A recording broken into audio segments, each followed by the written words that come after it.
Hello everyone, welcome back to my channel. I hope you all are doing good. So welcome back to another video.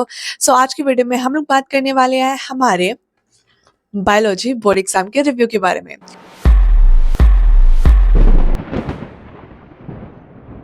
So yeah guys, today we're going to talk about कि हमारा bio का exam कैसे आया था. वैसे आप लोगों ने तो अपना मेरे को बता ही दिया इन द शॉर्ट वीडियो के कमेंट सेक्शन में जो कि मैंने पोस्ट करी थी. वहाँ पे मैंने आप लोगों को बताया था कि एग्जामिनेशन हॉल में मेरे साथ क्या क्या चीज़ें हुई and how I wasn't able to write my exam. So उसके बाद भाई देखो उस टाइम पे मेरा मूड इतना ज़्यादा खराब हो गया था ना कि मेरे को ये भी नहीं समझ आया था कि मेरा पेपर हुआ कैसा है. एंड दैट्स वाई मैंने आप लोग को इतने अच्छे से नहीं बताया उस शॉर्ट वीडियो में कि मैंने पेपर कैसा किया है एंड मेरे को कितने एक्सपेक्टेड मार्क्स लगते हैं. तो अब भाई थोड़े से दिन उसको बीत चुके हैं, लाइक एटलीस्ट एक दिन तो बीत चुका है. So let me tell you all guys in detail कि मुझे इस क्वेश्चन पेपर के बारे में क्या फीलिंग्स है.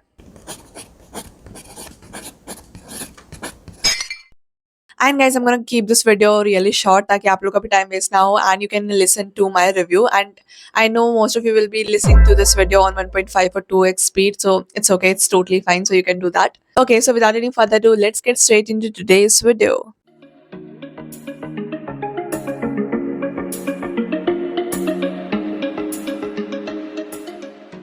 Okay guys, so now let's get started. सबसे पहले अगर हम बात करें सेट की, because that's the important thing. So मेरा सेट था set number 2 and the code was 5722. So yeah this was the code and the set number. अब मैं अगर बात करूं कि मुझे इसमें सबसे बेकार क्या लगा, it was the MCQs.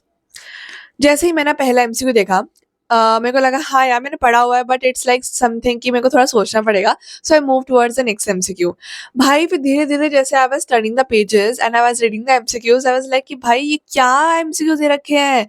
This is totally wasn't expected, because भाई जिस टाइप के एमसीक्यू उन्होंने दे रखे थे वैसे मैंने प्रीवियस ईयर का जो पेपर सॉल्व करके गई थी ना उसमें काफ़ी ईज़ी आए थे. बट इसके अंदर they were really really confusing. And कुछ क्वेश्चन ऐसे थे जिसमें कुछ ऐसी चीज़ें मेंशन कर रखी है ऑप्शंस में या फिर क्वेश्चन में जो हमने पढ़ी नहीं है या फिर जो हमने टेक्स्ट बुक के अंदर नहीं देखी है.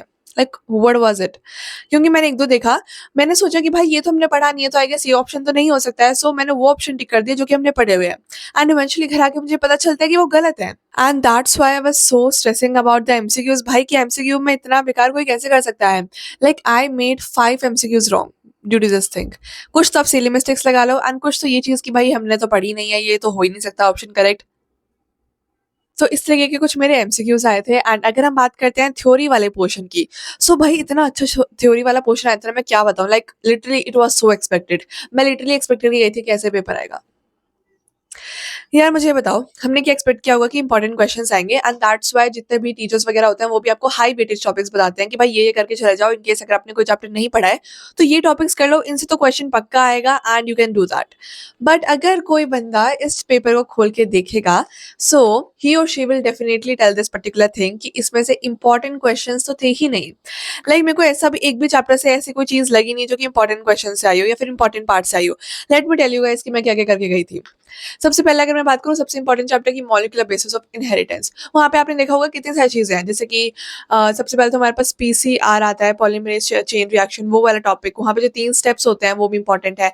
लैक ओपरेंट वाला जो टॉपिक है वो भी इंपॉर्टेंट है. देन ट्रांसक्रिप्शन वाला टॉपिक इंपॉर्टेंट है कि भाई यूकैरियोट्स में या फिर प्रोकैरियोट्स मतलब या यूकैरियोट्स एंड प्रोकैरियोट्स में कैसे होती है. तो भाई इतने सारे प्रोसेसेस होते हैं, मेरे को लगा भाई इनमें से एक प्रोसेस तो पक्का आएगा एंड दैट्स कंफर्म. बट उनमें से कुछ भी नहीं आया. Like seriously it was they were important topics. And उस चैप्टर से मैं बताती हूँ क्या बकवास क्वेश्चन आया मेरे सेट में. तो उस चैप्टर से मेरे क्वेश्चन आया कि what is genetic code.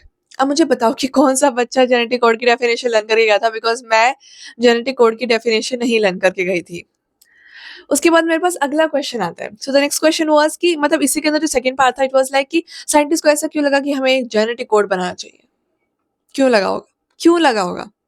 So common sense use करते हुए मैंने आंसर लिख दिया एंड दैट्स इट. मेरे को नहीं पता इसमें कितने नंबर आपको मिल सकते हैं. उसके बाद we had so many important topics again. देखो अब हमारे पास चैप्टर है ना माइक्रोब्स इन ह्यूमन वेलफेयर, वो वाला chapter. And let's take the human health disease वाला चैप्टर. उसमें से आपने देखा होगा, अपने प्री बोर्ड्स में नोटिस किया होगा या फिर अपने पीवाईक्यूज में देख लिया होगा कि टेबल वाले क्वेश्चंस आते हैं. उसमें क्या लिखा होता है आपको, एक तो बैक्टीरिया का नाम मेंशन किया होता है and you have to tell कि भाई ये क्या करता है, ठीक है, वो बताना होता है या फिर आपको उसको साइंटिफिक नेम बताना होता है. तो इस तरीके से टेबल मेंशन होती है, बट वो टेबल आई ही नहीं. लाइक लिटरली माइक्रोब्स के नेम नहीं पूछे गए, हमसे डिजीजेस के बारे में नहीं पूछा गया. And what was this. मुझे लगा भाई diseases is a so common thing and इससे तो क्वेश्चन पक्का बनेगा ही, बट इससे भी क्वेश्चन नहीं बना. उससे भी बेकार बेकार के क्वेश्चंस पूछ ले गए. So if I be very very honest, paper को देख मुझे ऐसा लग रहा है कि है ना, लोगों ने सोचा होगा यार इंपॉर्टेंट क्वेश्चन तो सब लोग डालते हैं, बट अब की बार हम वो नॉन इंपॉर्टेंट क्वेश्चन डालेंगे एंड हम सारे क्वेश्चन को इस तरीके से घुमा देंगे कि बच्चा लगेगा कि भाई हमने पढ़ा भी था या नहीं पढ़ा था। And since guys I was on my cramps, तो मेरा दिमाग बिल्कुल भी ये नहीं चल रहा था कि भाई ये पेपर हार्ड है या फिर ये इजी है। मेरा दिमाग बस इस तरीके से चल रहा था कि मुझे ये पेपर बहुत जल्दी से जल्दी कंप्लीट करके जाना है। एंड जो मैं क्वेश्चन पढ़ रही हूँ उसका मैं आंसर लिख रही थी, पढ़ रही हूँ उसका आंसर लिख रही थी। That's it. ठीक है गाइस, तो ये कुछ कहानियां थी जो कि मेरे को लगा इस पेपर के बारे में। Now let's get back to the main point कि हमारा एक्सपेक्टेड स्कोर कितना बन सकता है इसके अंदर। सो देखो भाई, मेरे को लगता है 80 से ऊपर तो बन ही जाएंगे। ये तो ऑफ कोर्स ही बात है भाई, पेपर वाज नॉट दैट बेकार कि 80 से नहीं बन पाएंगे, बट 80 से ऊपर मेरे ऑफ कोर्स बन जाएंगे। And I am also expecting 85 plus. 90 plus तब जाएंगे जब चेकिंग वाला जो टीचर होगा वो अच्छे होंगे, तो फिर ऑफ कोर्स 90 प्लस जा सकते हैं।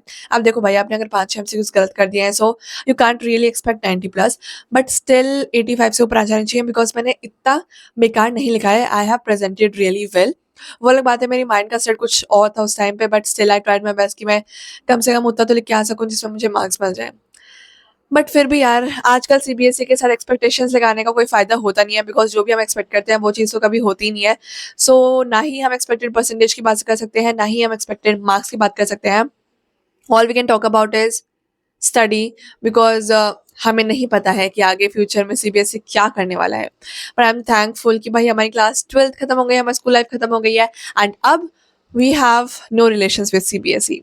Okay guys, so that's it for today's video. I'll meet you all in my next video, and काफी सारी strategy videos आने वाली हैं for the class 10th and 11th graders, and 12th के लिए भी आने वाली है, because मेरे को पता है मैंने बहुत सारी mistakes करी हैं, तो वो मैं आप लोगों के साथ शेयर करने वाली हूँ ताकि आप अपनी class 12th को start करने से पहले उन चीज़ों का ध्यान रख सको। So make sure to watch all these videos, and उन सब का notification लेने के लिए don't forget to subscribe to my channel.